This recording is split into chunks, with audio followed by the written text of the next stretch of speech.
Hello friends, did you know that bananas are berries and strawberries are not? It sounds crazy, right? Yes, നമുക്ക് ഇതിന് പിന്നിലെ scientific facts നോക്കാം.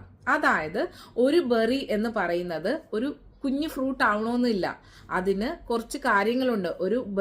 ഒരു fruit berry ആവണമെങ്കിൽ അത് single ഫ്ലവറിൽ നിന്നും വന്നതായിരിക്കണം, സിംഗിൾ ഓവറിൽ നിന്നും വന്നതായിരിക്കണം. അതിന് ഫ്ലഷ് ഏരിയ വേണം, 3 ലെയേഴ്സ് ഓഫ് സ്കിന്ന് വേണം. അതിന് മാത്രമല്ല അതിന് സീഡ് ഉണ്ട്, ഉള്ളിൽ സീഡ് ഏരിയയും കാണണം. ഇതെല്ലാം നമ്മുടെ ബനാന ഫോളോ ചെയ്യുന്നുണ്ട്. അതായത് ബനാന എന്ന് പറയുന്നത് സിംഗിൾ ഓവറിൽ നിന്നും വരുന്ന, സിംഗിൾ ഫ്ലവറിൽ നിന്നും വരുന്ന ഒരു ഫ്രൂട്ടാണ്. ഇതിന് 3 ലെയേഴ്സ് ഓഫ് സ്കിന്നും ഉണ്ട്, ഫ്ലഷ് ഏരിയയും ഉണ്ട്.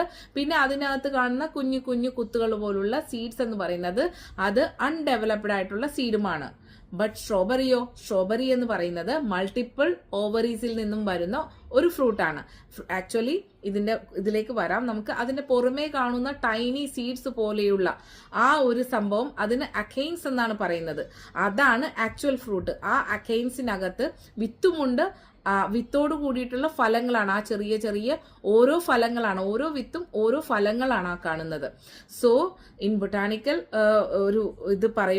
ബൊട്ടാണിക്കൽ രീതിയിൽ പറയുവാണെങ്കിൽ ഈ പറയുന്ന ബനാന ബെറിയും ഈ സ്ട്രോബെറി ബെറി അല്ല, ഫാൾസ് ഫ്രൂട്ട് അഥവാ അഗ്രഗേറ്റ് ഫ്രൂട്ടുമാണ്.